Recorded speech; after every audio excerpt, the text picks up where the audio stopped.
So we're gonna try to hold to an hour here. Yeah. You're fine. It's about to start though.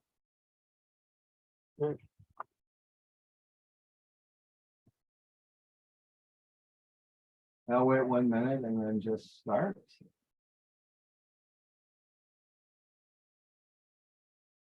So I see that I just want to let everyone know that this is being recorded. I think that let me see here.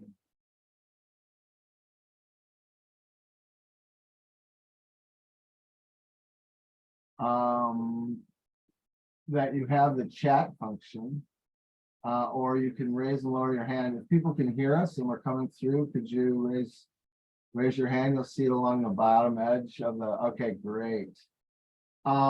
So, you know, we've been working for a number of years on issues related to boating impacts to lakes. And it became more critical, I think, as boaters started to, boats started to get larger, more powerful, new designs of watercraft, specifically set up to make larger wakes. People started to see more damage of the shoreline, more conflicts among various user groups, obviously safety problems. Boats today are simply much faster and more powerful than they were in the past, and there's more of them. Minnesota, I believe, is first in the country per capita for boat ownership. It's almost 900,000 in the state. And this raises issues, is there a carrying capacity for lakes? Is there a certain number of boats or types of boats that beyond a certain threshold where it starts to damage ecology of our lakes or rivers? And really the primary issue, the first kind of big issue, is phosphorus load. So phosphorus is in soils and phosphorus is in sediments. And if we're disturbing the sediments or eroding shoreline, we're adding phosphorus to the water, which creates algae blooms. And this research is very timely in that it pairs with work that we were doing at the state capitol, working with Mincola, particularly Joe Schneider and the Tonka Bay Marina, Gabriel Jabor, National Association of Marine Manufacturers and Retailers. We, sheriff's departments, DNR. I'm sure I'm forgetting some of the other groups. Some of the angling groups were supportive. We went into the legislature to create a mandatory boater operators training and certification program. And the training piece is obviously safety is kind of the big piece here. And that's really put together by the National Association of Marine or Boating Law Administrators, NAMBLA. And, that's kind of canned and it's similar in all states, and it's very good. But then the legislation specifically mentions developing other best practices to protect aquatic environments, to improve user enjoyment, prevent conflicts among different user groups, like a cabin cruiser and a paddleboard, for instance. And I think it was 3 or 4 years ago, Jeff came up with the idea to do research into wakes, prop thrust, waves, and the impacts on lakes, and kind of suss out, like, what are the impacts? How do we avoid these impacts? How long does it take for the energy of a wave to dissipate? How deep does prop thrust go in watercraft that are in different configurations? How can we use our lakes and love our lakes without loving them to death? And this information, this research is happening at the same time that Minnesota will be developing best practices that we can teach in these boater education courses.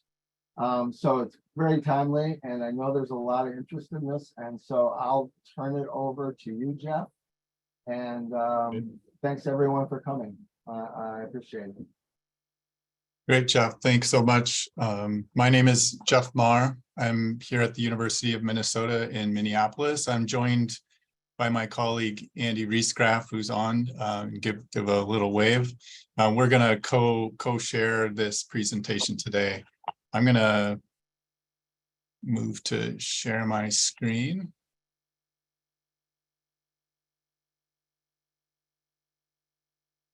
Okay. Andy, you can see that. Okay. All right. So thanks to everybody for attending, and Jeff and MLR for the invitation to present today.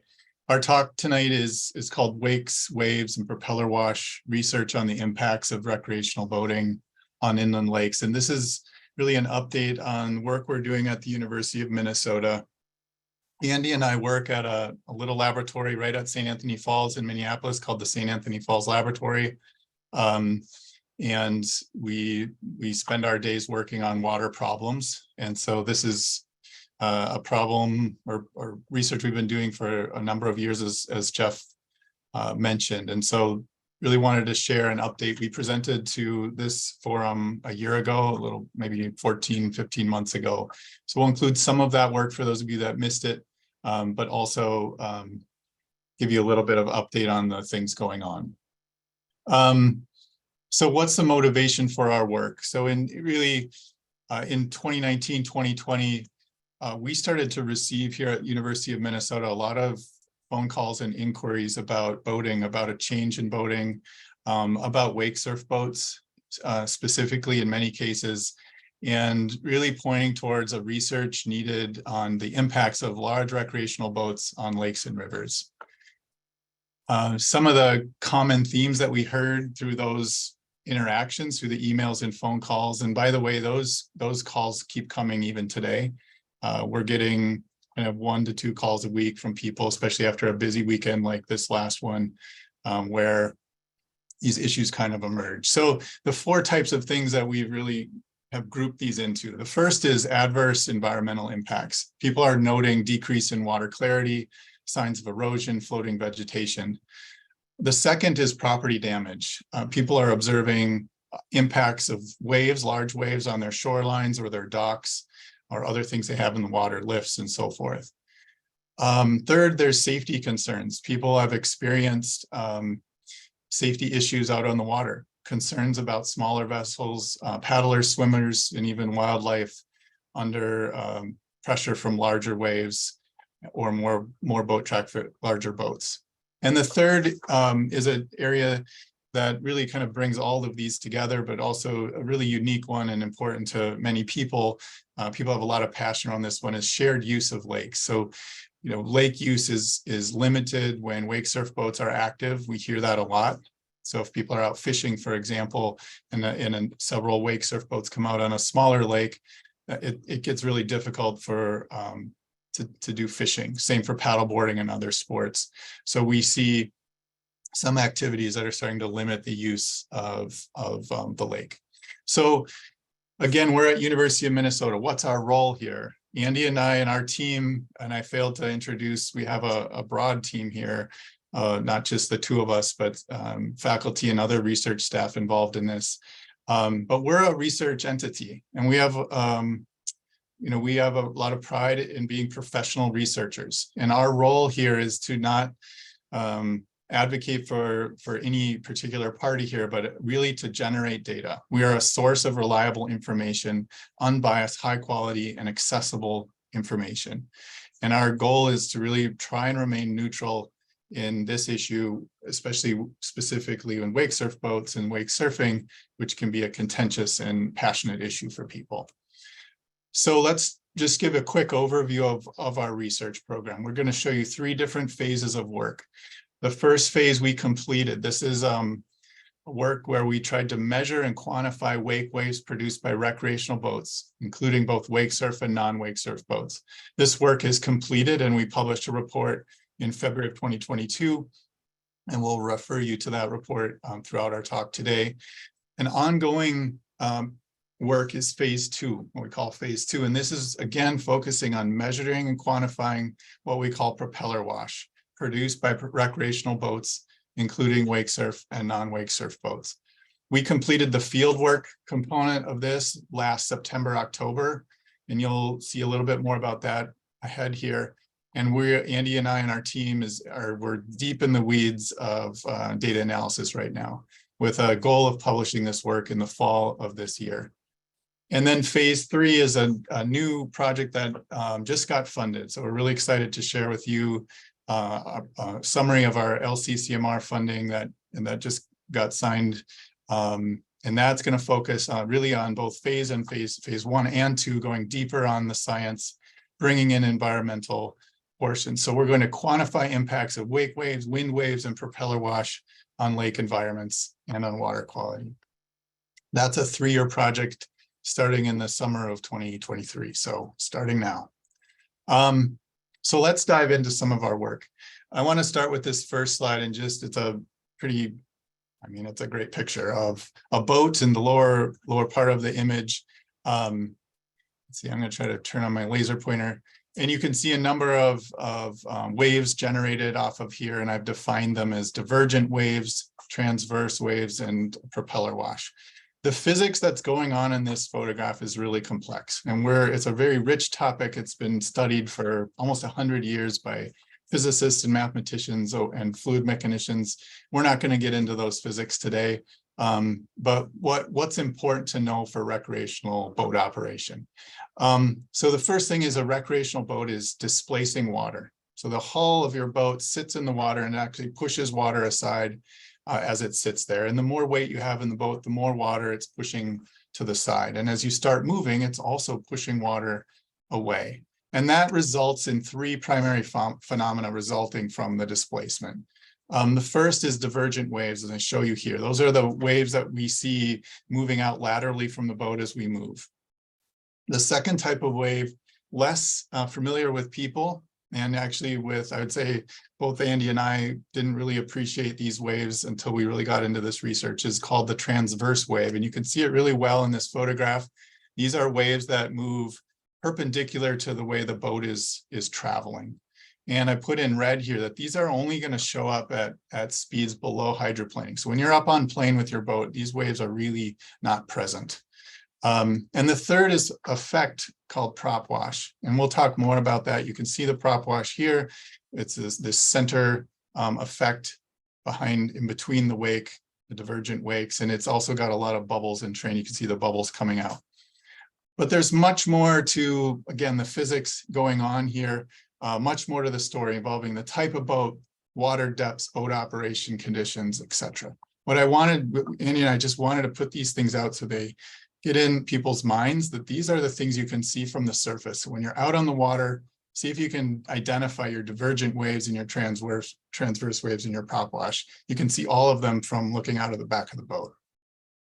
The second introductory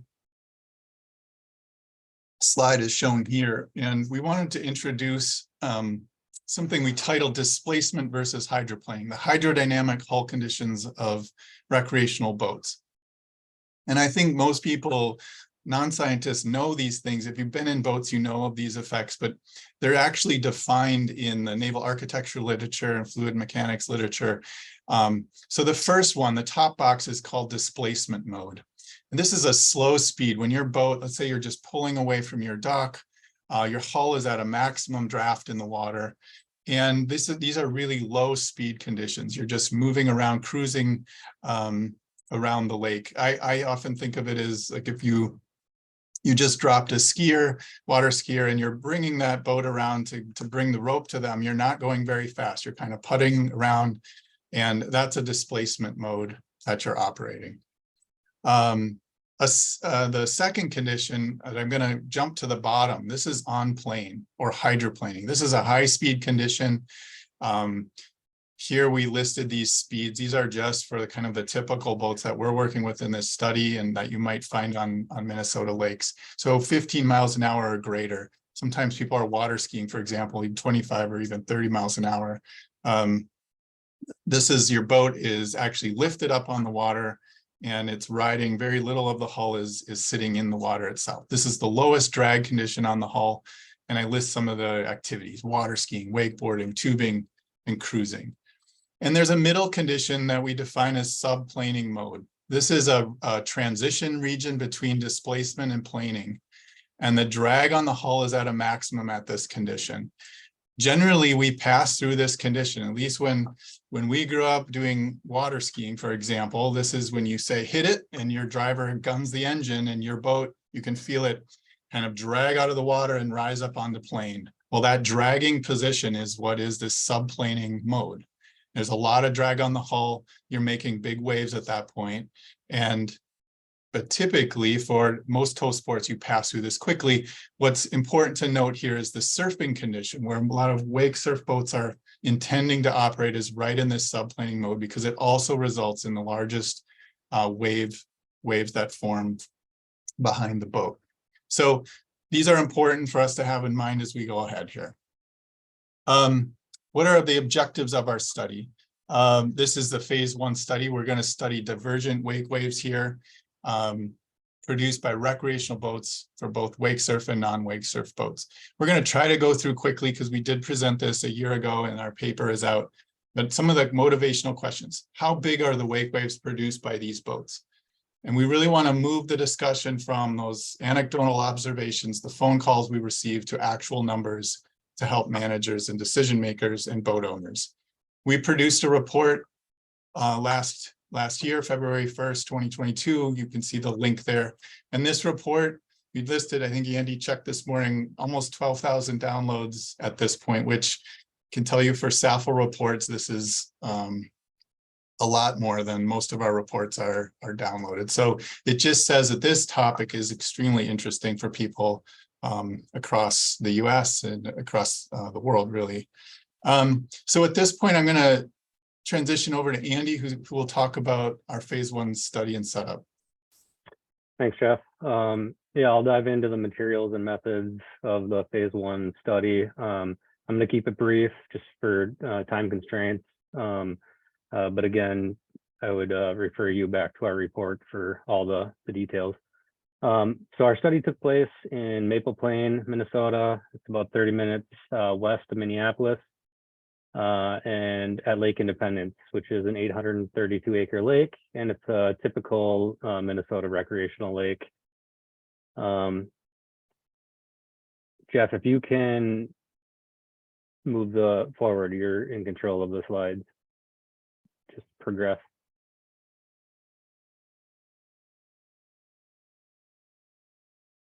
I'm trying, Andy, but for some reason I guess I have to click here.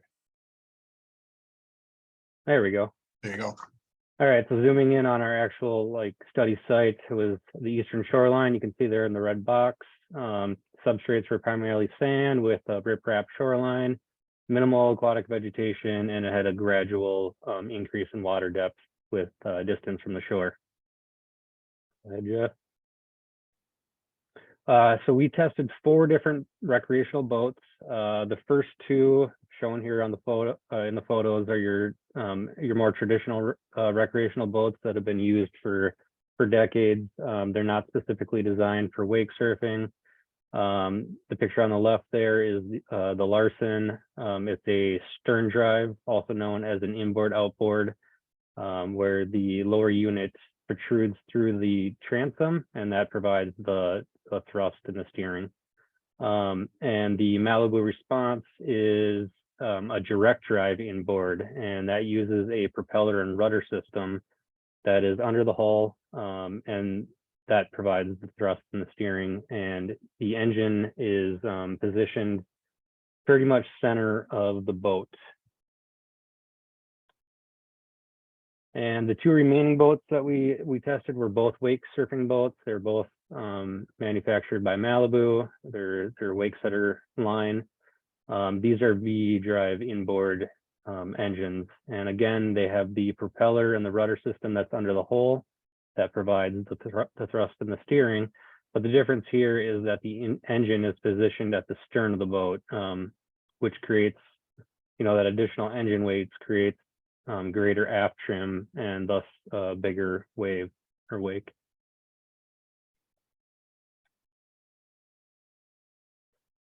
So there's 3 things I want you to note. So the table there is just the same table as the previous two slides. And what I want to point out is three things. First is the weight, the dry weight and the ballast weight. The non-wake surfing boats are much lighter, and they do not have internal ballast systems to add additional water weight. And then specifically looking at the Malibu wake setters, the MXZ weighs about 2,500 pounds more than the VLX. It's just a bigger overall wake surfing boat. The second thing that I want to point out, the pictures are already up, are the hydrofoils. These are on the Malibu Response. So the left image there has a hydrofoil, and what the hydrofoil is it's a wedge that's attached to the transom of the boat, and that provides a downward force at the stern of the boat that creates a greater wake. So in that first picture, the Response LX, it's in a fixed down position and it gets manually deployed, and that creates about 1,000 pounds of downward force to the rear of the boat. The second picture there is what you would find on both of the Malibu wake setters. That hydrofoil is an automated system. It has multiple different settings that are highly customizable.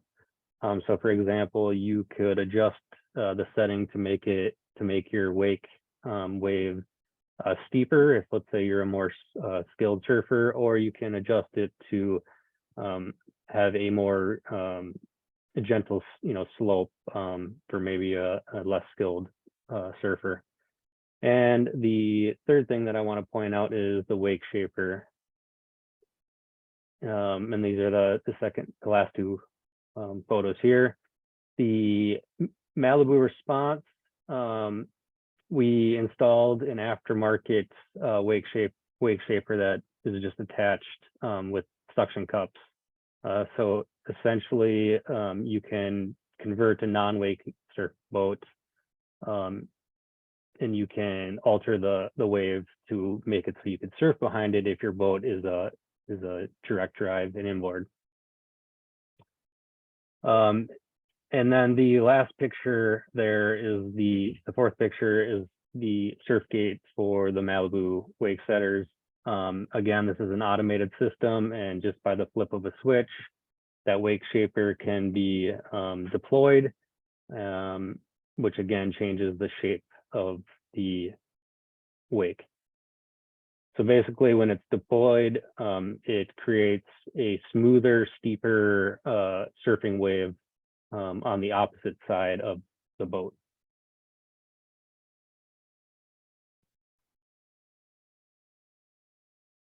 So jumping into the conditions that we tested, something to keep in mind is that the conditions that we could have tested were endless. For example, different speeds, different ballast configurations, hydrofoil positions, and such. Our time and resources are limited, so we did our best to test real-world boating conditions that would allow us to compare different types of boats and different common operating conditions. So with that being said, condition 1A for the non-wake surfing boats was kind of the largest wave plowing water, which was at 10 miles per hour. For the Larson, the lower unit was trimmed 50%. For the Response, the Malibu Response LX, again, 10 miles per hour.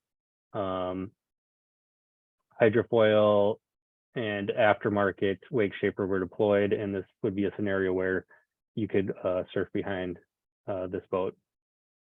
And then for the wake surf boats, surfing at 11 miles per hour, the ballast tanks were completely 100% filled, and the hydrofoil and wake shaper were both deployed. Condition 2, all boats were on plane and cruising at 20 miles per hour. And this is representative of tow sports like water skiing, wakeboarding, tubing, cruising. For the wake surf boats, the ballast tanks were empty and the wake shaper was stowed. You'll note that there is a condition 1B, but we're not going to talk about that today, and that's something that you could refer back to our report to read up about. For data collection, so we had 3 masts and 2 pads deployed. The masts were deployed in water depths that were less than 10 feet, and just below the water surface, we secured a pressure sensor. And the data from the pressure sensor, we could calculate the wave heights from the change in that pressure data as the wave passes over. And then, we had 2 pads that we deployed on the lake bottom at 14 feet and at 22 feet. On both of those, we had acoustic Doppler current profilers. You can see there in the image attached to the center of that pad. And those are upward looking, and they are able to collect high resolution data on surface wave heights. So that was our data acquisition apparatuses that were deployed. And we also deployed buoys to establish a series of track lines that ran parallel to the shore and perpendicular to the masts and pads. And so what we would do is we would, for each condition tested, we would make 4 passes along the track lines from east to west at 225, 325, 425, and 625 feet from shore. And what you see there is those colored lines are the actual, an example of the real-time boat position data that we were able to gather, and they were plotted into AutoCAD. And so what we would do for operational distances is we would calculate the perpendicular distance between each pass and each mast, and they were measured, and that is the yellow line there. And we define that as an operational distance. And an example here is at the 325 boat passes, the white lines show the 5 operational distances between 325 feet between the passes and each of the masts and pads. And from those 5 from those 4 passes along the track line, we calculated the average operational distance. And these are the data points that you'll see that are plotted in the figure results that will be coming up here next. And I'll turn it back over to Jeff for Great, thank you. results. All right, so this is in the lower left here is what the data looks like. This is a waveform this is actual data collected on one of our boats. It's zoomed in. On the bottom axis is time, and the y-axis is the elevation of the water surface. 0 is just a mean flat water elevation. And you can see a wave cycle here. We've defined it, some of the things with a blue dashed line. You've got wave height, which is the crest of the wave to the trough. And then the wave period is what we call the amount of time it takes for, here in this case, the 0 to 0 point to cross. You could also do the crest to crest. It's the number of seconds that it takes for a single wave to pass. And using those 2 parameters, we can make some calculations. And so, of course, wave height is one that we're going to use a lot. You'll see plots where we look at the maximum wave height generated by a single boat pass. So that's another point to make here is one boat goes by, and it generates multiple waves. And we're going to select the largest or the maximum wave height. Another thing we can do is calculate using this height information and wave period, is we can go into this equation shown in the middle right and calculate the maximum wave power of the largest wave. And power is more than just wave height. Power is the rate that energy is moving towards shore. It's that we sometimes refer to as the energy flux. And you can see that equation here. It's the height squared. It's got the wave period involved in as well. So it considers more than just the wave height itself. It actually considers the whole the amount of water moving and the rate that it's moving is actually what's built into this equation. And the third thing is the wave energy of the packet of waves. So here in this gray line, you can see the packet of waves produced by a single boat pass. And in this case, for wave energy, we summed all of that energy up for each of the individual waves here. That's shown in this red line. And we call that the total wave packet energy. And you'll see some of the plots in the equation is shown here. I'm going to skip the equation for tonight, though. So let's look at some results from this. We're going to start with looking at results of wave height, maximum wave height for both condition 1A shown here, and I'll click in a second and show you condition 2. The 4 boats are shown here in different colors. The red and the blue are the wake surf boats, and the green and the yellow are the non-wake surf boats. The y-axis is in inches, so you can see that maximum is 45 inches, and then those operational distances that Andy defined here go from 0 out to 700 feet away from the boat. And the trend here you can see is close to the boat. The waves are big for wake surf boats, they're the biggest. And those decrease in wave height as you get farther away from the boat. It's not a linear decrease. They kind of drop off a little bit faster at first and then slower as you get farther away. The next plot is showing condition 2. So again, condition 1 is where we're generating the largest wave we can, or a wake surfing condition. And the second condition 2 is a hydroplaning condition at 20 miles an hour. This red arrow shows it's just tying these two figures together. The maximum wave height here is 18 inches, and I show you where on the left plot 18 inches would plot out. So essentially I'm blowing up the graph on the right to show you what the boats in hydroplaning look like. Again, the wake surf boats are bigger than the non-wake surf boats, and the same nonlinear behavior follows. So summarizing the finding, we did the same thing for all the energy and the power. I'm not going to show you, we'll go see our paper for that, but let's talk about some of the findings just to summarize. Remember our different hull conditions: displacement, subplaning, and planing. And wake surfing occurs at subplaning mode, different from other tow sports. So here in graphics, you can see the two. On the left is that wake surf condition, and on the right is the non-wake surf boat condition. And we make the argument that it's important to compare these boats under their typical usage. And so that's what this plot is here. This is, I'm going to show you 3 plots that show you a comparison of the non-wake surf boats, how you would use them for water skiing or other tow sports in a hydroplaning condition at higher speeds. And then the wake surf boats under surfing condition when they're doing what they're designed to do, is making that surf wave. And you can see the differences jump out pretty quickly. This is maximum wave height. And you can see, again, the red and the blue are the wake surf boats, and the green and the yellow are the non-wake surf boats. And there's quite a bit of difference in the results here. Just summarizing, when the black bold text, it says the max wave heights we find are 2 to 3 times greater for wake surf boats when they're surfing than non-wake surf boats when they're on hydroplaning. So that's an important finding. And we went on to do the same for total wave energy within that packet of waves. Here you can see, again, the wake surf boats here and the non-wake surf boats on the bottom, and the wake surf boats here plotting out higher. In fact, they're 3 to 9 times greater in terms of the amount of energy that's in the waves. And finally, the power, the rate that energy is moving to shore is we found it's even 6 to 12 times greater for wake surf boats in wake surfing mode than for non-wake surf boats.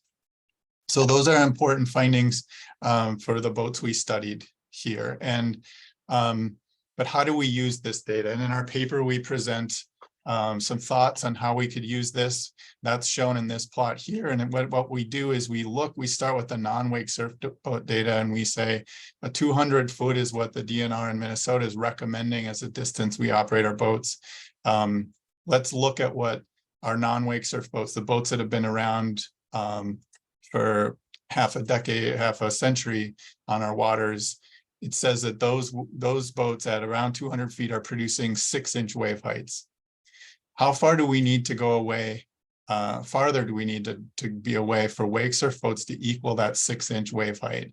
And what our data is pointing to is more than 500 feet of operational distance is required for those wave heights to come down to something more typical of a 200 foot distance for non-wake surfing. Similarly, for energy and power, we show those here. On the left is total energy, and I'll just jump to the conclusion. In energy, in terms of energy, we have to be greater than 575 feet away. And for power, we have to be 600 feet away. So somewhat the same, but in general, greater than 500 to 600 feet, wake surf boat and wake surfing needs to be operating compared to other tow sports that are hydroplaning. So that's pretty important finding from the data that comes out of our data. And just to wrap up and summarize what we're finding. So we found in this first phase that when we compare individual boats, we quantify the difference in the wave characteristics between planing and subplaning. And in all cases, the wake surf boats produce the largest wave under all conditions. I think our data and the way we use it and kind of present it shows that how boats are used is really important. We need to compare how they're used on the water, and that came out in those plots. They're vastly different between usage modes, and our data suggests that greater than 500 feet is needed. So we're gonna stop there and jump to the phase 2 work. So take a deep breath. We're gonna jump into some of the new work here that we have underway. So propeller wash is the topic. This is the high velocity jet of water produced by the boat engine, the drive shaft, and the propeller. So Newton's third law of motion says if this boat is going to move forward, there has to be an equal reaction in the opposite direction. And that's what prop wash is. For this boat to move forward, it has to bite on the water. It has to create a force in the opposite direction. And in the case of boats, that prop wash is directed down into the water column. So that's what we want to study. Our goal here is to conduct a field-based study, measure and quantify prop wash. And as I said earlier, the field portion was completed in the fall of 2022. We're going to look at both wake surf and non-wake surf boats again. And some of the questions are shown here. At what depth does propeller wash begin to interact with the lake bottom? What happens when it does? How deep does it go, actually? And how long does it take for that prop wash or the turbulent wash to subside? And really our hope here is to generate data that moves from anecdotes to actual data and numbers. And then of course, very important for us to produce a robust report that's externally reviewed and will be accessible to all through websites or however we publish this. So back to Andy to talk about the setup. Thanks, Jeff. Yeah, so our field study site for phase 2 was located on Lake Minnetonka, which is about 15 miles west of Minneapolis. It's a very popular Minnesota recreational lake. It has many connected bays, totaling 14,200 acres and 130 miles of shoreline. The red star there, we progress here, zooming in to the actual test site. It took place on North Arm Bay, which is a 307-acre lake, or bay. And within that red box there, our actual study site was the shoreline in all directions. There's more than 500 feet before you were to get to any shoreline. And out there where we were, there was no aquatic vegetation. So we collected multiple data sets. We took physical water samples, and those samples were sent to the University of Minnesota analytical lab to test for total suspended solids, volatile suspended solids, and total phosphorus. We also had light and temperature chains deployed. We had a water quality sonde deployed, and that continuously monitored for turbidity. And then we also had an acoustic Doppler current profile, which I already kind of briefly discussed in phase 1, but in the coming slides, I'll discuss again. And then we also had an acoustic Doppler velocimeter deployed.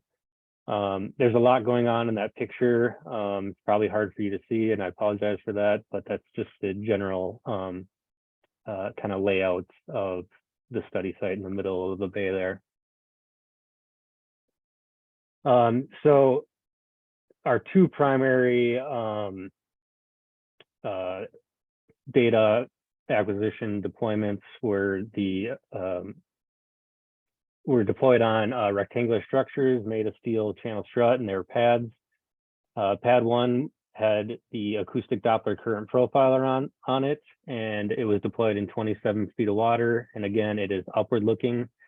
And this time, instead of looking at surface wave heights, we used the ADCP to collect high resolution data on current velocities and turbulence throughout the entire water column.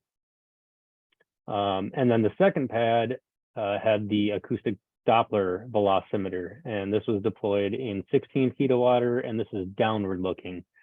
And it collects a very small volume of water of three-dimensional velocity measurements at the lake bed. And so this is about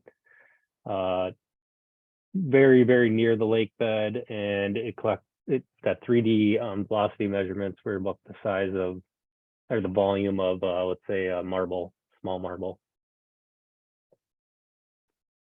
And so when the pads are deployed, actually, Jeff, you can go back one quick. You can see the red buoys there in the pictures. When deployed, if we go back to the next slide now, those are the red buoys that are at the water surface. And when these pads are deployed, it creates basically goalposts that are 24 feet wide, that the boats, you know, when you're driving the boat, you can visually see that goalpost and make sure you go right through them and over the pad. All right, so the boats that we tested 5 boats. The first 3 of them were non-wake surf boats, and 2 of them were wake surf boats. The first 2 non-wake surf boats, the Hurricane deck boat, it has an outboard boat motor, and then the Cobalt is a stern drive inboard outboard. And these are common recreational boats that have been in use again for decades. They're not specifically designed for wake surfing. So the Hurricane there is the picture on the left. The middle picture is the Cobalt. And then that last picture there is a cruiser yacht. This is a very large boat with sleeping quarters, and it had 2 inboard outboard engines to power that large 35-foot boat. It's not uncommon to see these boats on large recreational boats like or lakes like Lake Minnetonka, but you generally wouldn't find these on smaller, you know, recreational boats like we did in phase 1. And then the 2 wake surfing boats that we tested were by 2 different manufacturers. The first one on the left there was an Antique, and the other one was a Malibu. Both are V-drive inboards. And then again, the wake surf boats have ballast capabilities of putting ballast water in, and they have the hydrofoil and the wake shaper to kind of customize your wake surfing wave. So for the conditions, we tested 2 conditions. Condition 1 was all the boats were on plane, around that, you know, 21 miles per hour for the smaller boats. The cruiser yacht, we had to get up faster just because it was a much larger boat. But these represent, you know, tow sports like wakeboarding, tubing, water skiing, or fast cruising. And then, you know, none of the ballast or trim or hydrofoils or wake shapers were deployed. Condition 2 was subplane speeds. For the non-wake surfing boats, this was what I would consider a leisurely cruise around the lake. You're not plowing water. These boats were going 9 miles per hour, just a slower kind of cruise, sightseeing cruise. And for the wake surfing boats, this was 11.6 miles per hour, and this was set up to be surfing conditions. So the hydrofoil deployed, ballast 100% full, and the wake shaper deployed. And so for the two conditions that we tested, each boat was tested in a single day when winds were less than 10 miles per hour. And we made 5 passes in a straight line directly over the pad. And as you can see there in the picture, maybe the colored lines are the real-time positional data that was plotted for one of the boats.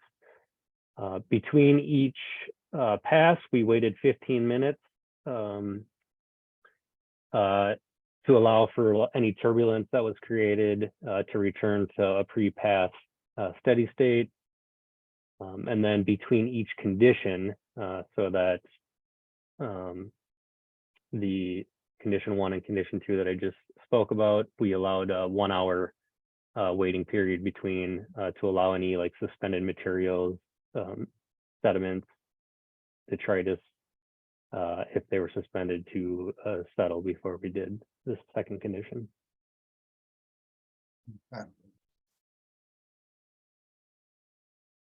And I'll turn it back over to Joe. All right, so let's talk about data. I can see I've got one. So we wanted to share a little bit of data just to make sure we're clear up front. This work is underway, and so we're not going to talk about results or conclusions. We wanted to share a few slides today about work that we're working on right now, literally all week and this morning. In the last couple of months. So what we're looking at here is that upward looking technology, the ADCP, and this is a single, actually this is an average of 5 different passes of the boat using one of the data sets on this ADCP called the echo sounder data. So think about your depth finder on a boat that's just sending down sound. It gets a reflection off the bottom and it tells you the distance to the bottom. This is the same thing, except the sensor sitting on the bottom of the lake pinging up towards the water surface.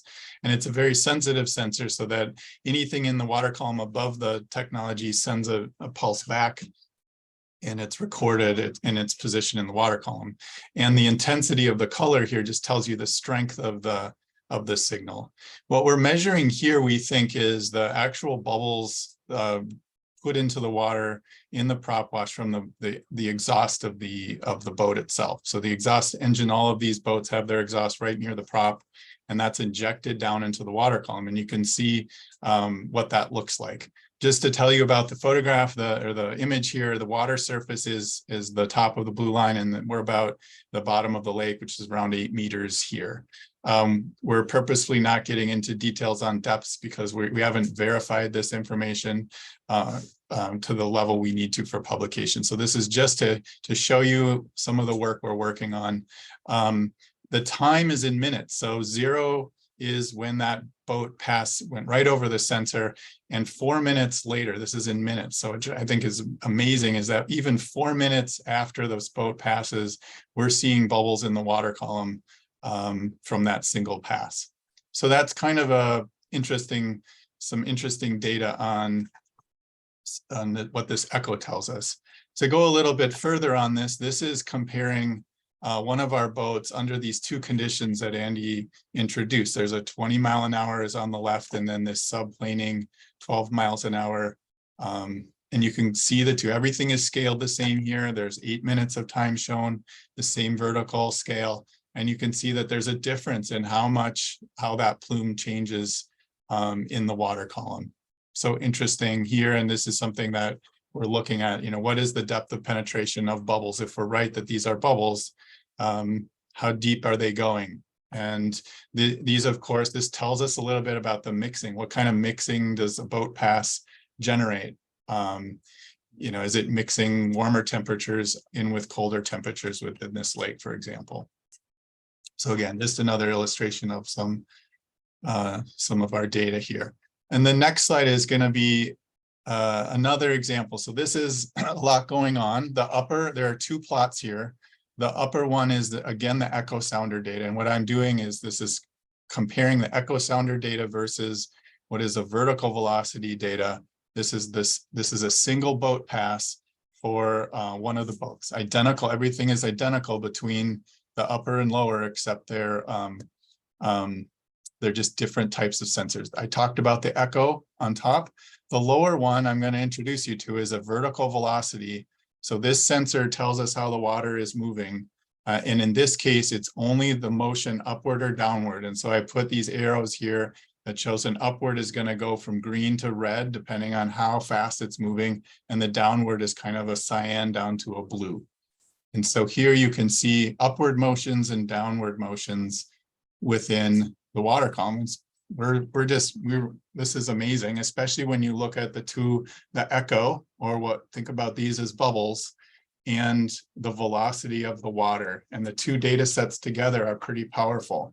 One of the powerful things here is you'll see that there's a red section here at between 1 and 2 minutes that the water is moving upwards, and you'll see at that same point in the echo plot there seems to be a lack of bubbles. So this is a point where water is rising upward vertically, this upward circulation, and it's not letting bubbles penetrate, or it's pushing bubbles up towards the surface. Conversely, you see a blue downwelling in the water column, and that's where we see bubbles being pulled down into the water column. And the other interesting thing to point out in the velocity plot is, look at this as 8 minutes after the boat has passed, and we see some big circulations happening in the water column. Big downward event here and a big upward event here, persisting for out to 8 minutes. That's really all we want to say about it today, but it's just all of the data here. It's really interesting to start looking at and try to think about what are the physics going on. The last thing I want to do, though, is show you, just zooming in on this initial first minute of time, and that's what this plot is. I'm zoomed into 0 to 1 minute where the boat passes. This is the exact same plot data I showed you in the previous slide. And what you see are these alternating bands of red and blue. Again, this is the vertical motion of water up and down. And you see it's alternating between a downward push and an upward, a downward and an upward. And we've measured what the period is, the wave period between these two, and it's about 3 seconds. And that happens to be almost identical to the transverse wave that we're seeing behind this boat on the water surface. So what does that mean? It means that we're seeing that the transverse wave has a stronger signal in some of the data that we're looking at right now. Something we're maybe focusing a lot on prop wash here, less on that transverse wave, but some of our data is showing us that we also need to be looking at this transverse wave and how deep it's penetrating, how fast are these velocities, and so forth. So again, I wish we could share you more of the story with you, but we just wanted to share some of this emerging data with you, and that's what we're going to be looking at these next few months. So what's next to finish this off? We're finishing our data processing.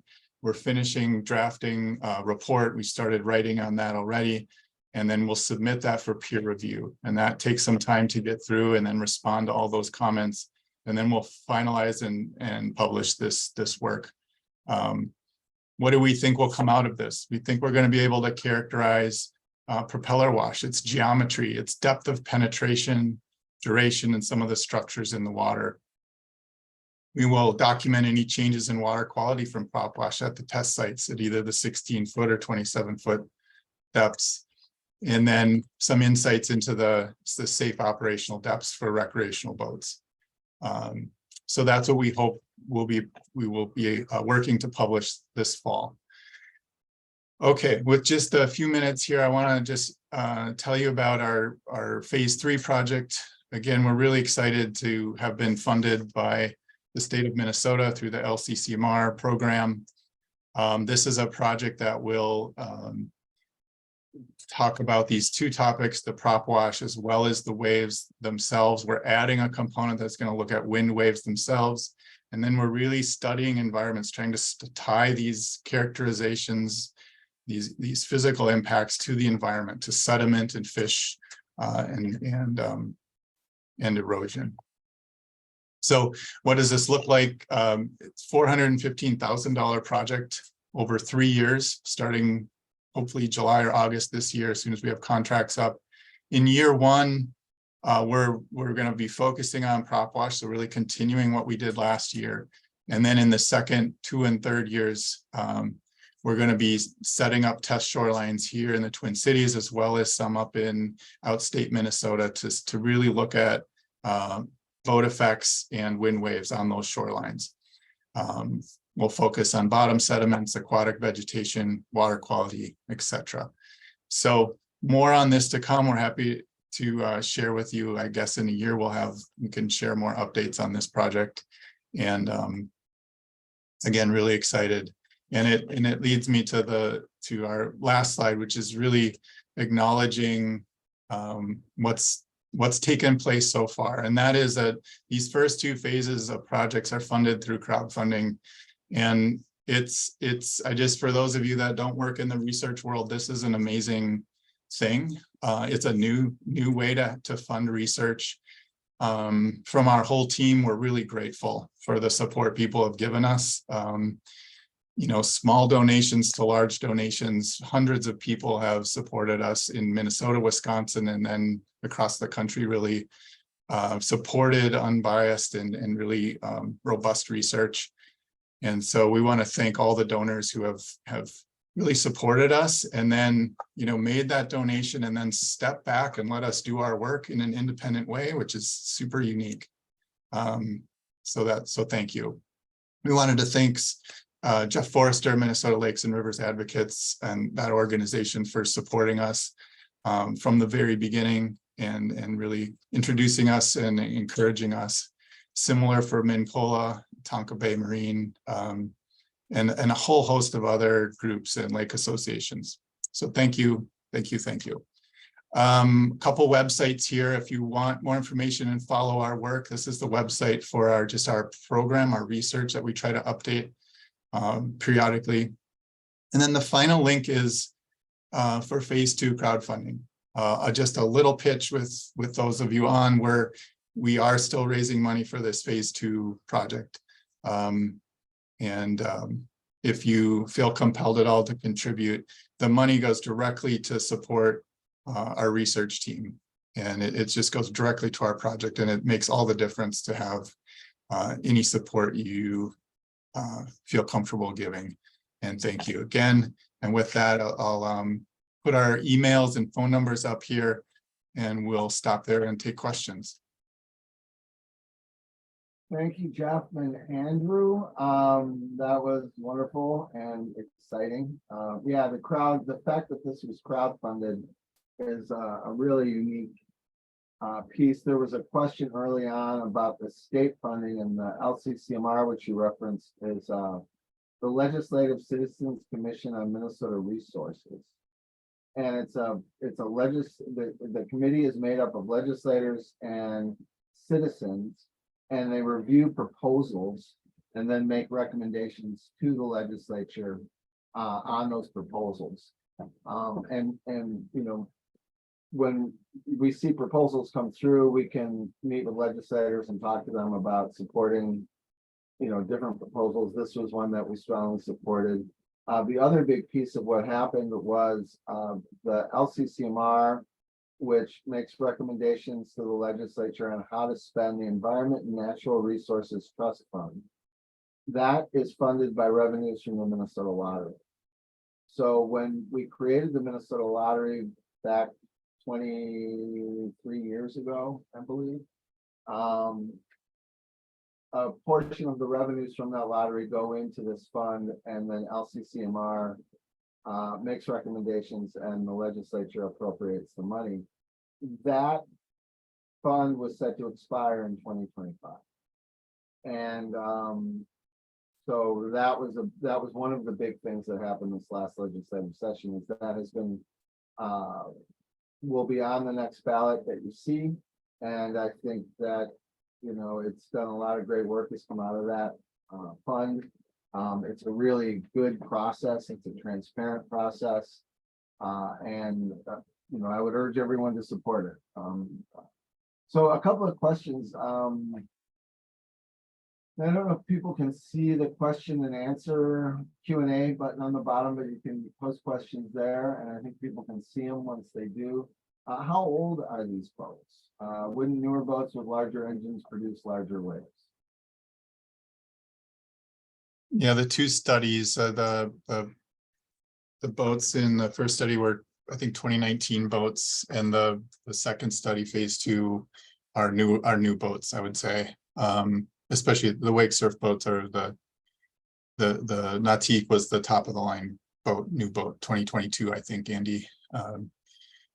Yeah, I mean, I think that's not necessarily true. I think boat manufacturers are, the trend that boats are getting bigger may be true. We haven't studied that, but we've heard they're getting big. They certainly have gotten bigger over the time we've been doing this.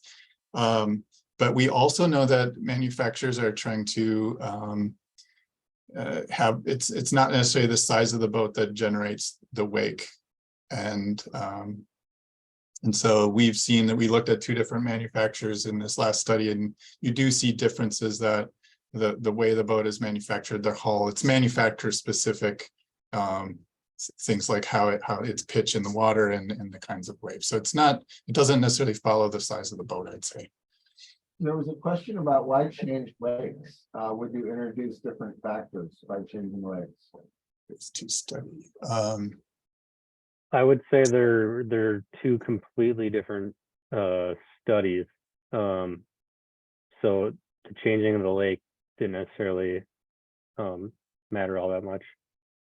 You know, the phase 1, we're looking at just the wave heights, energy, and power, and then phase 2 is looking at propeller wash.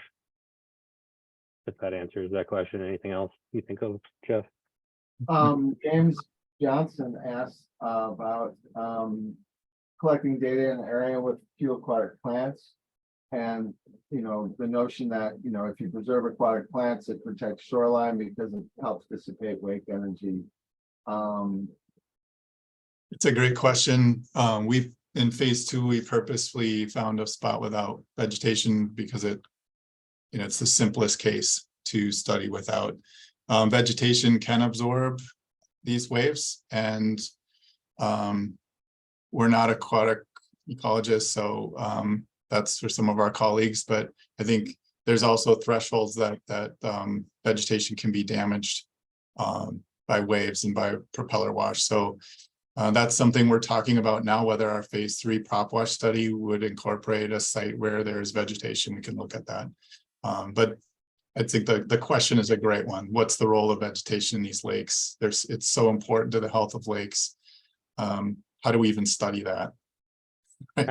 I would add on to that, Jeff, that our equipment, so the ADCP and the ADV, wouldn't necessarily work all that great with vegetation present.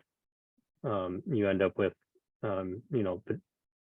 more messy data, I would say. Carla writes, I understand your studies are crowdfunded by groups and individuals who are against wake surfing, as well as reviewed by a small handpicked group of people with a long-standing history of anti-wake surfing positions. And I'll kind of address the first piece. I think it was probably 5 years ago, I began to get calls about wake surfing impacts from people. And the very first call I made was to the National Marine Manufacturers Association. And we sat down with them and said, okay, how do we move forward? What does this look like? I remember the days when we had the terrible decade-long political struggles over four-wheelers that were tearing up wetlands, and jet skis that were buzzing people's docks and coming in too close. Highly contentious, long drawn out. Wasn't good for industry, wasn't good for lakes. And they remembered that too. So this path of doing the research and then creating a boater education and certification program, the National Marine Manufacturers Association was one of the supporters of that legislation. And we have been in touch with people from all sides of this issue. The same invitation went out to everybody. And actually, Taco Bay Marina is a marina, and there's a boat manufacturer, Gabe Jabor, is very engaged with boating issues, sells boats. So, and a number of the dealers around the state were also very supportive. So I don't think that's quite an accurate characterization. But what about the people who reviewed? How were they chosen? Yep, sure, we can, yeah, I think you're spot on with, we had a lot of, there was essentially full disconnect between donors and what our research study design and what we did. So I don't think we were not We didn't. any particular group. So for over a year while you were doing this research. yeah, it just wasn't just, yeah. But, and then as far as the review process, that was, again, we were not handpicked. There were two individuals that are naval architects that we had never met. We had read their work. The work is not anti-wake surf, but these are naval architects that study, these two happen to study the issues of wave impacts, and they study hull physics. We identified an independent person to referee the review, and that was the person that had contact with these reviewers. We received their feedback, which again, these are, I say we, but they did it individually.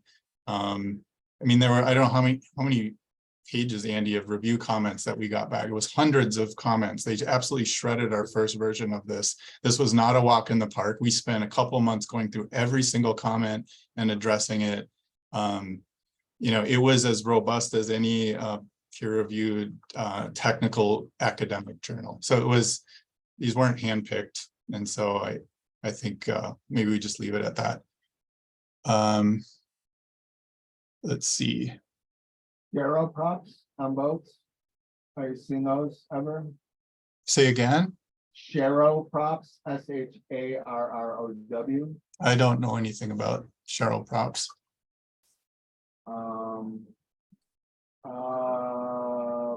And then you're studying wind waves. Oh, great question. Yeah. So the question, why are you studying wind waves and wake waves? You have no control over wind waves. It's a great question. Wind waves are often brought up as, we get asked this almost every presentation, why, if a storm wave comes in on a shoreline and it lasts for 5 or 6 hours, how does that compare to an afternoon or a full day of wake surf boat waves? And it's a great question. There are differences in the wave. It's not just wave heights. That's why I kind of introduced the wavelengths, and the periods of waves are important as well. It's not just wave height, it's energy within the waves. And so we wanted to collect some data. We will collect quite a bit of data on wind waves for both shorelines that are in the prevailing wind direction and shorelines that are in non-prevailing wind directions, looking at what kind of substrates are there. Is it sandy or muddy? Is it gravelly? And then what kind of wind waves do they get, and what kind of erosions do we see? Compare that to boats that can bring their big waves anywhere, right? They don't care if it's a prevailing wind direction or not. So they're important. So wind waves are important. They can be big if you're in a long stretch of the lake. And so we need to look at them and understand how they compare to boat waves. That's why we're studying it. Some question about 2004 non-wake boats to 2019 wake boats. Where did these boats come from? How did you end up picking them? Jesus, similar horsepower between wake boats and non-wake boats. So there's a lot of questions in this. This one is the first one. How can you compare 04? Ooh, you deleted it. Oh, sorry. I thought you were ready to answer. I can't see them until I delete one. Yeah, boats is actually it's a great topic. We spent a lot of time trying to find boats. I think the boats we had, even though they were older, they're what we say typical. I mean, a 2004 boat that's a ski boat is still made today. It's still used, very similar boat, and it's important. It's used on plane. The wake surf boats, those technologies are changing, and so we really tried in this phase 2 to find the most modern boats we could for that study. I can't remember what else was in there, but in that question, but maybe we can move on to Mark's question. Prop wash in channel areas is compelling case because multiple vessels are oncoming in opposite directions to create churn turbulence versus an isolated craft's impact. It's really a comment here. I think it's true. I mean, we're looking at we're trying to isolate just from a science research approach. Let's just try to minimize the number of variables. So one boat, like Andy mentioned, we waited 15 minutes between each pass of that boat to let things calm down. We just want to try to isolate our variables and keep them as consistent as we can. It's not possible to make everything consistent exactly, but we did the best we can there. So How about personal watercraft? Are you gonna look at those at all? we haven't really talked about taking on personal watercraft at this point.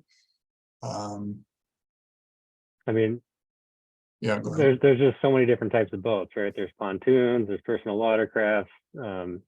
It's difficult to decide which boats and their type of propulsion to study. I thank you for the important work, and it's not sure that there's a way to deal with public demand for larger and faster boats. Is the measuring equipment that you use open source or proprietary to the experimental study? Let's see. Well, if the question is, can you borrow our equipment? Probably not, because it's all expensive, but the data that we generate and our methods are all open source. And that's really important, kind of back to those public questions about our publication. Everybody should know that this is public information, and the data, we make our data available if it's requested. So that's part of what we do in any academic institution. Is the data is there. If somebody disagrees with how we analyze it, take our data and reanalyze it. But you also need to subject yourself to peer review and review of that work.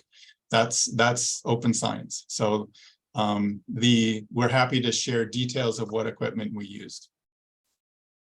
Jeff, I remember early on in this process, you were talking about deploying masts on people's property to get wave information over longer periods of time. Is that part of your, are you still Yeah. doing that?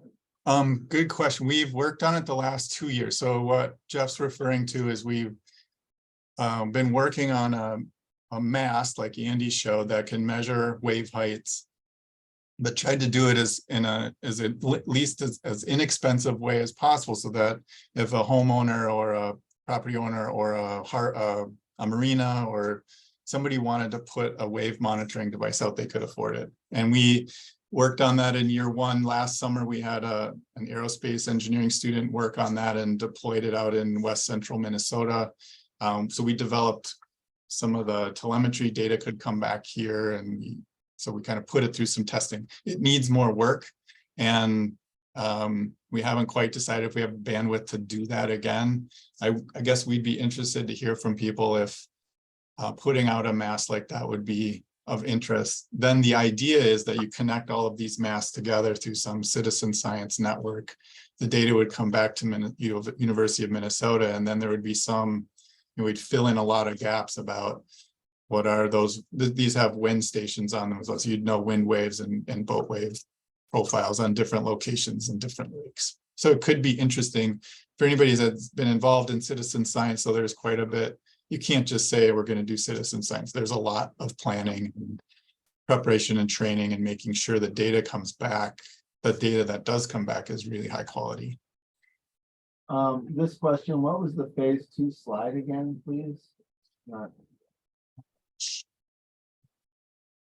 We are recording this, and we will be posting it after the fact. So if you want to see anything again. Yeah.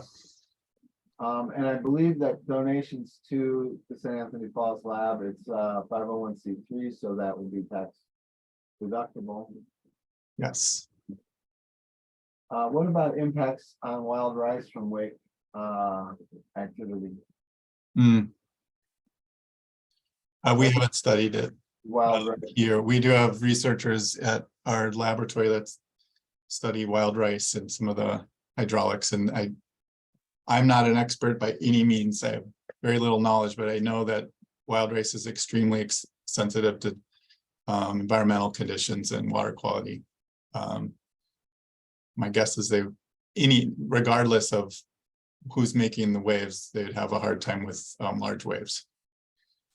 So anonymous attendee asks, boats that, create these larger waves, need to be 500 feet from shore, so that for the energy to dissipate to the same level as maybe a more normal recreational boat at 200 feet from shore. What if it's a small lake and you can't accommodate these boats? You can't get 500 feet from shore and use the boat, I think is the question. And that, I think, is really a local issue. So you can, a township or a city or a county can put local ordinances in place. It requires the approval of the Minnesota DNR. And I think that that's kind of a local situation that would be hard to put something like that in place statewide, just because there's so many lakes and so many different kinds of lakes. Any thoughts on pontoon boats? Not especially. We've talked about testing them. Other than we've seen, like I saw a pontoon with 600 horsepower on it last summer, which was remarkable. So, I mean, pontoons are different from when I was in my teens. So we haven't studied them. I think I'm not sure that people are surfing behind pontoons yet. I think they are of interest from just the prop wash, and I think we will have covered that in our phase 2 work. We've looked at big engines and prop wash for both outboards and inboard outboards. Like a big outboard motor for prop wash. And we will post this on our website. If you go to our website, there's an area in it for webinars, and it'll be posted there, and it'll be active indefinitely. For that question, any wake surfer experts consulted in doing the studies? Well, my son had a lot of advice for me, but he's not an expert. Yeah, I would say the owners of all the boats were involved in driving their boats for us. So that's how I'd answer that, right? Andy? Yeah, I mean, in phase 1, both wake surf boats were operated by the owners, and the settings that were chosen were settings that were recommended by them that they use while they're surfing. And then we looked those settings up to verify that those are common settings that are used. Steve Frawley says, I see wake surf boat waves hitting my dock diagonally, while non-wake surf boat waves run parallel to the shore. Is this the transverse wave effect? That's a great observation, Steve. And it's the answer I give is yes, it's a combination of the transverse and the divergent wave, because those waves combine. And that's what sets that. So the lower speed subplaning condition, those waves are the transverse waves are produced in that. That's why they have a different look. So, and people can do this. I've started doing it when I'm driving my boat. Look out the back at different speeds and try to figure it out. It's really complicated. But when you're just coming into plane, the wave will look very different to when you come up on plane. That wake that you see behind your boat will change dramatically.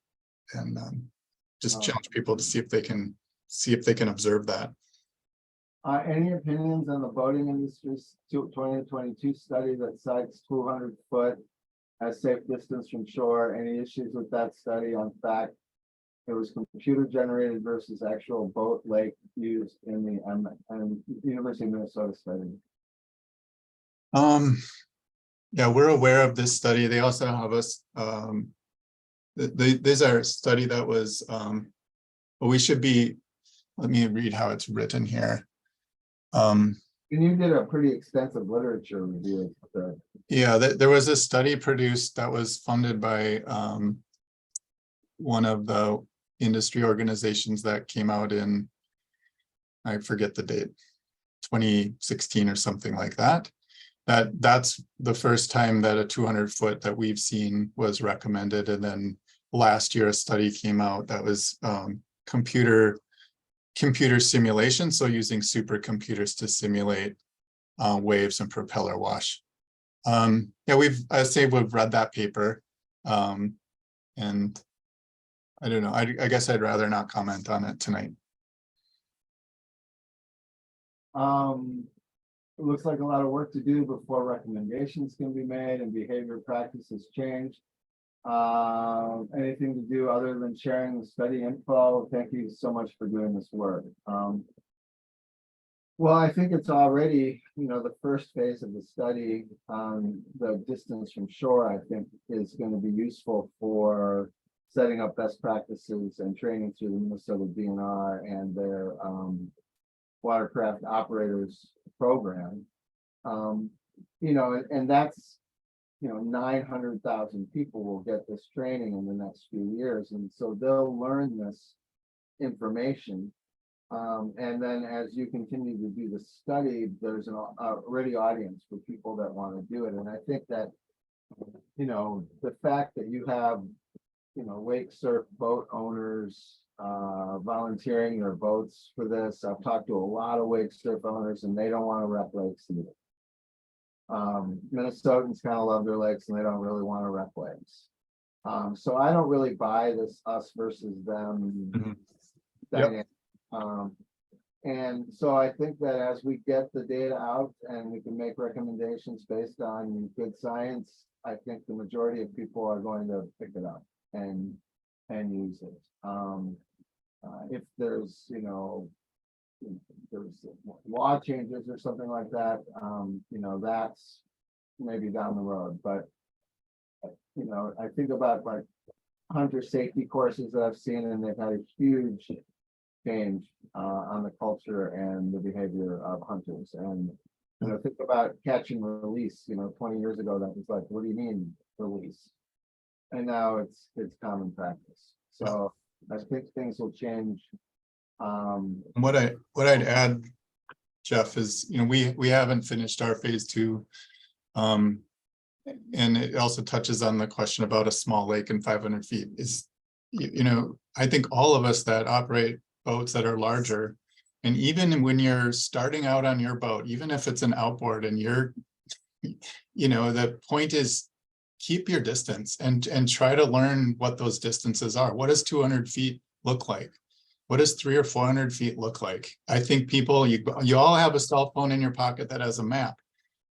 People should be getting familiar with what these distances look like and give people a break, give them some distance. The other thing regarding depth is, we don't know what our data is going to say yet, but let's just say keep it in 20 feet. If you can't, if your lake's too shallow and you don't have 20 feet, then find the deeper spot of your lake. Because we know at some point that your prop wash is hitting the bottom of the lake and it's causing issues. There's no doubt about it, that there's some depth where your prop wash is going to hit the bottom and it's going to rip up weeds and kick up sediment.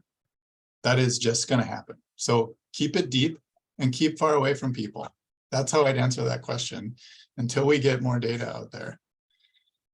Yeah, and don't power load. I think phase 3, you will look at the impact of nearshore vegetation changes in sediment impacting this vegetation. I'm sorry, I missed that question because I see Bob saying you can't hear me, which is too bad. No, it's for me. So hopefully you can hear me better. Oh, that's you. Okay. It was phase 3, you're going to be looking at nearshore vegetation and the impacts of waves and sediments on nearshore vegetation. That's correct. And still, we haven't finalized what we're, what the details are, but that's the intent. Any good peer-reviewed research done on the impacts of different sized boats or speeds when traveling through channels on lakes? Like between the bays on Minnetonka, as an example? Nothing, we have seen some papers. There's one paper, can't think of the date, that it was an older paper though from the late 90s where they're looking at recreational boats in narrower parts of channels and interconnected lakes. A little different than the bays like under the bridge at Lake Minnetonka, but might be useful. If Jack, you want to send me a note, or even to Jeff Forrester, he can connect us. If you're in 25 feet of water and 700 feet from the shoreline, are you causing detrimental damage?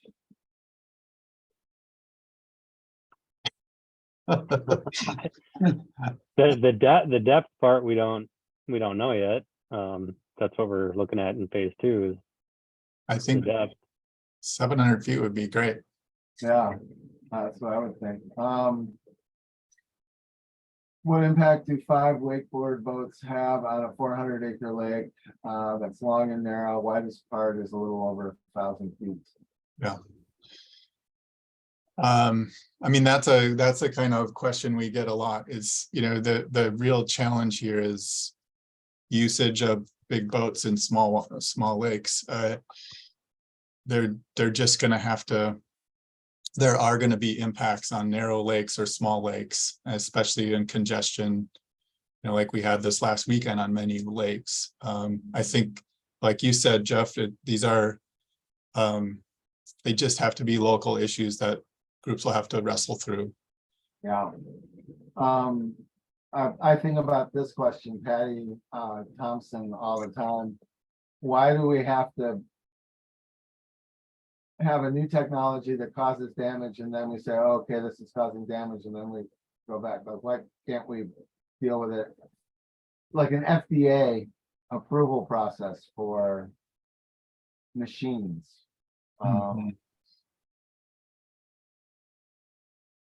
That's a good question. That's for a legislator, I think. That's for legislation. Yeah. But Patty, I promise that I will bring this up with people as I talk to them at the legislature. Like, why are we always behind the curve on this stuff? Tom Duval says, many years ago, a company called MTS in Eden Prairie studied waves impacting hull design for the Navy. Is that something worth checking with them for research that was done decades ago?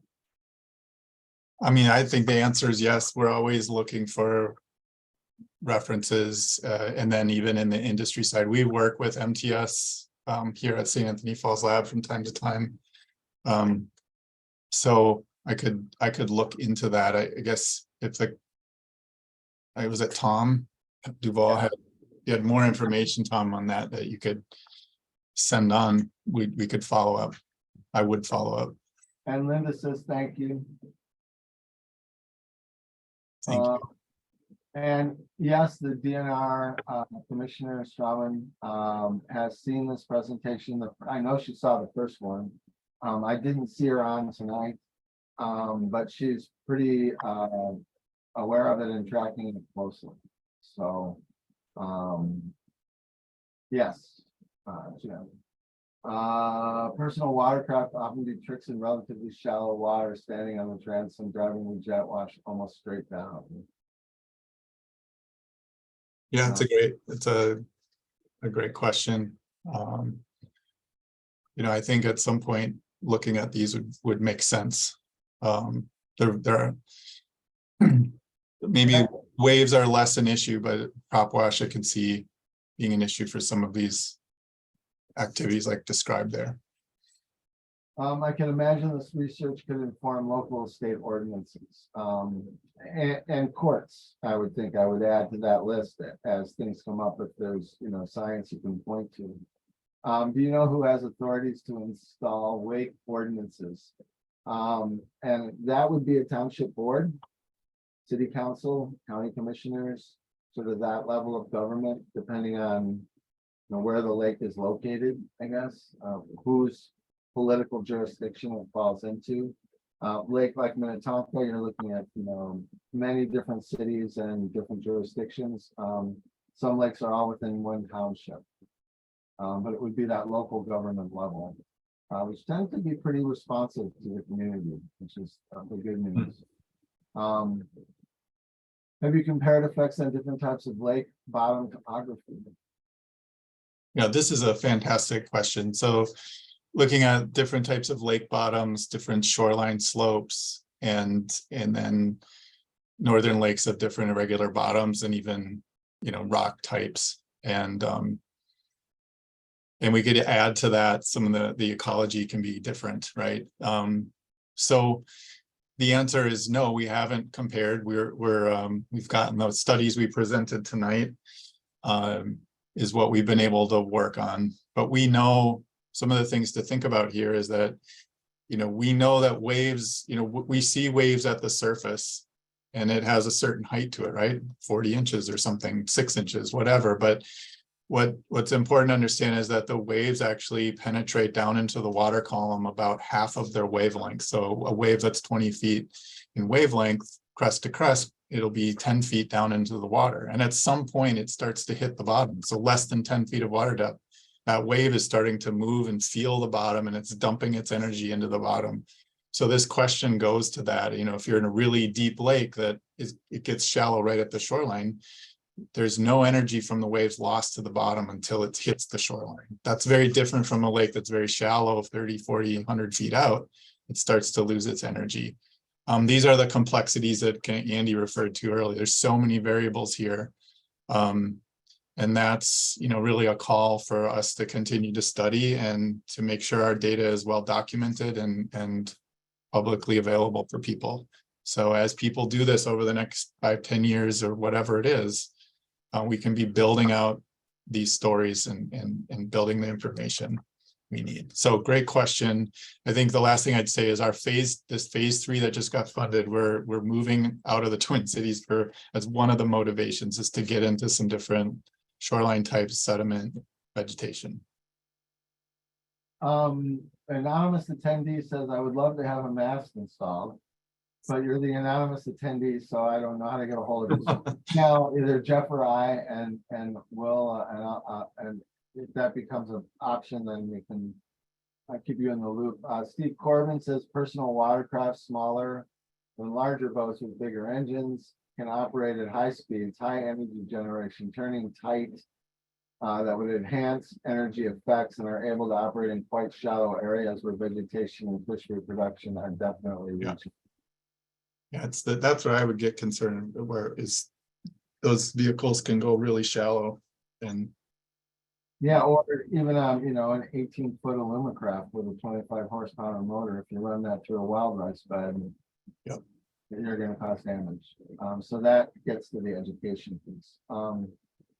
These studies will be conducted at specific water body sites. Will we be able to broadly apply the data to all our lakes and rivers? Touch on one water body may not be adequate for another. How can we use this data for policy development? And that policy question is an interesting one. You know, like you say, 500 feet from shore, 600 feet from shore. Well, how deep is it there? How deep does it get before shore? What is the shoreline? Is the shoreline rock, or is it, you know, wetlands? It may be, you know, in order to avoid causing damage, those distances can change depending on the conditions, I would think. You guys are just measuring the energy, so you can document that, but is there negative impact when that energy is transferred to a shoreline? Some cases, yes, some cases, no. Some cases it may be longer than 600 feet or less. So that's kind of and I think that's where the local piece comes in. People understand their own, you know, their own communities, their own resources. This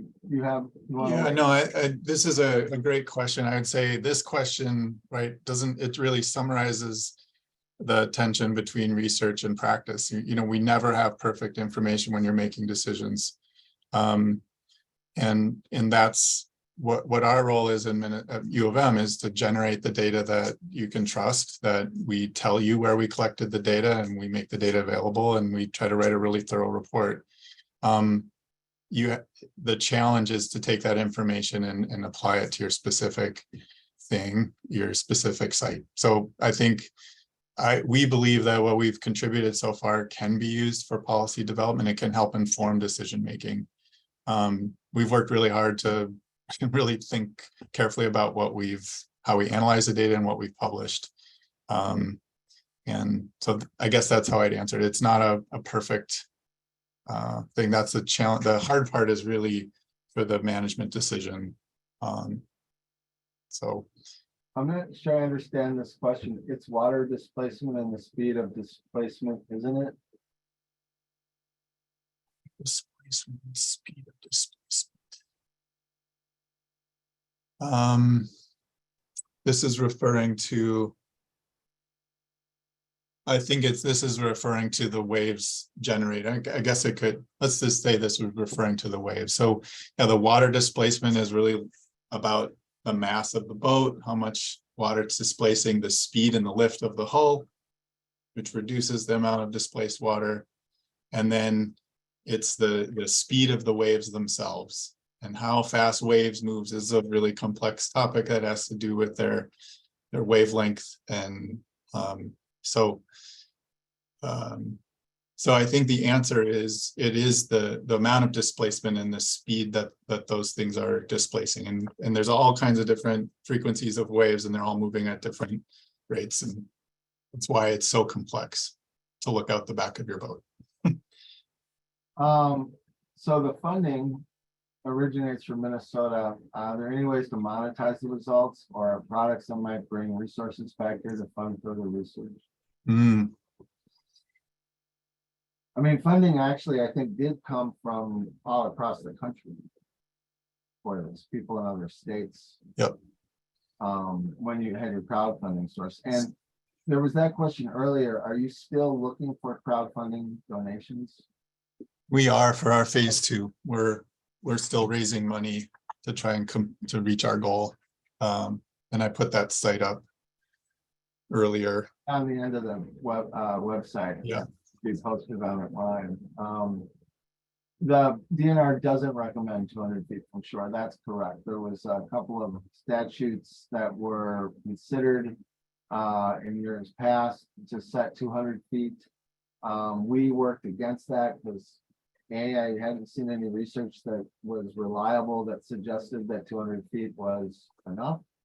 A jet ski is 150 feet, and I think, you know, comparing a jet ski to a wake surf watercraft is like, I don't know, a bicycle to a Ram Charger. You know, I mean, it's just they're completely, you know. So we fought against that 200 feet, and it was never put in the law. So there, you know, 150 feet from shore is what is in the DNR regulations. But you know, they may consider that, you know, as this research comes through.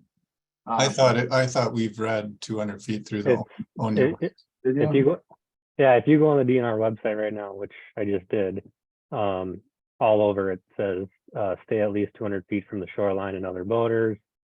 And it says in multiple. 150 is the distance for a personal watercraft. And then the legislation that was being considered would have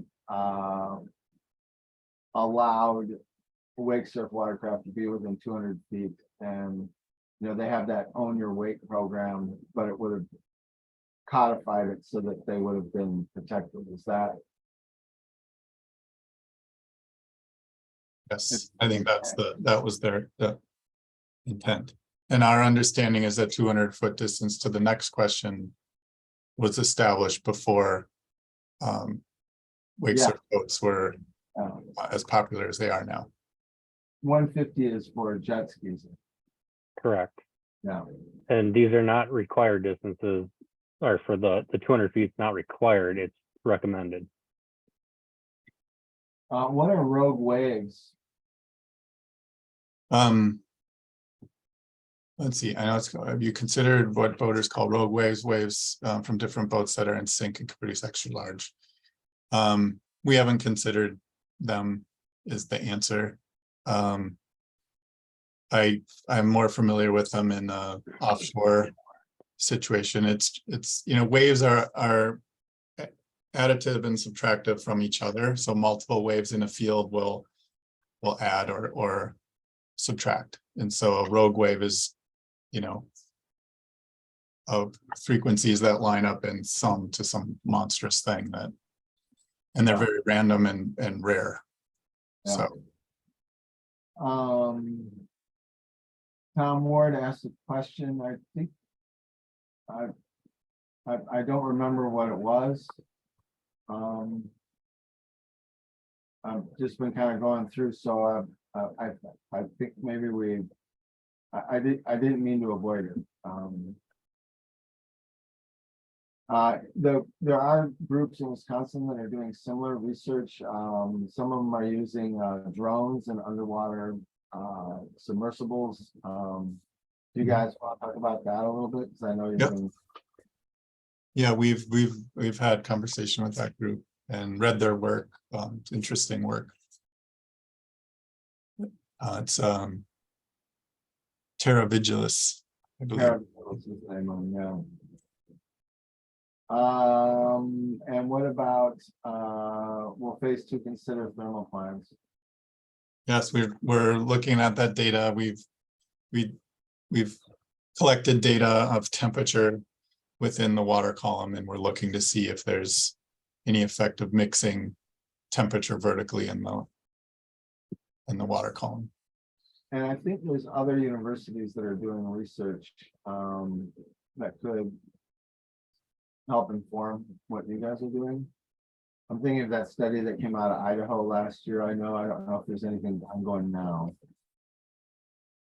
Andy, maybe no group jumps to mind, to be honest. That doesn't mean that just means that we're not connected yet. I'm sure there are groups looking at this. If I remember, North Carolina State University was mounting a campaign at some point.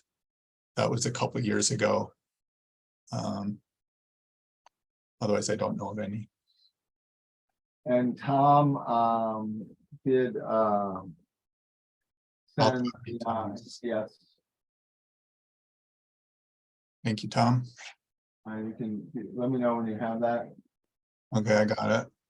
Anonymous says it's probably going to come down to the individual towns to write ordinances that identify which lakes are off limits. May very well mean that most inland lakes should be off limits to boats creating enhanced lake. Big political battles coming in this matter. It's oddly important for your research to quantify distances from shoreline and depths. The science must be irrefutable. And many lakes have points that come up near the water surface. Reefs, like when surrounding depths are much greater. All true. No.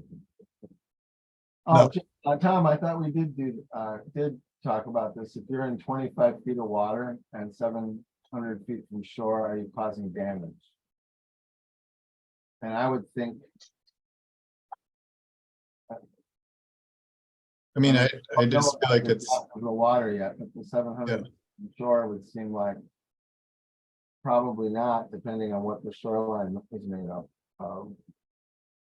And I think I see where Tom's going, but I'm not trying to skirt the answer, but first of all, it's not we didn't measure damage from waves, and we don't know what kind of boat Tom's talking about here. Or how it's being used. So my kids, today we can't comment on depth, and but our study showed that for surfing, 700 feet or 500 feet or greater gave equivalent wave heights to boats that we commonly see that are hydroplaning, other tow sports. So that's 200 feet more than what we've observed needed. So that's how I'd answer that. Well, and thank you to all the people that attended tonight. We went over, by a lot. You know, a lot of questions. There's a lot of interest in this issue. I know you guys are going to be working on this for some years in the future, and I'm really glad to know that you're getting the support from the Environment Natural Resources Trust Fund. MLR, our group is membership supported. If you're a member, thank you. If you are not a member, please join. I'll send everybody an email after the fact with a link for a donation. We're almost entirely dependent on membership contributions to survive. So with that, thank you everyone for coming, and thank you, Jeff and Andrew, for your excellent work, and have a wonderful evening, everyone. Thanks Thank so you. much, Jeff. Thank you, everybody.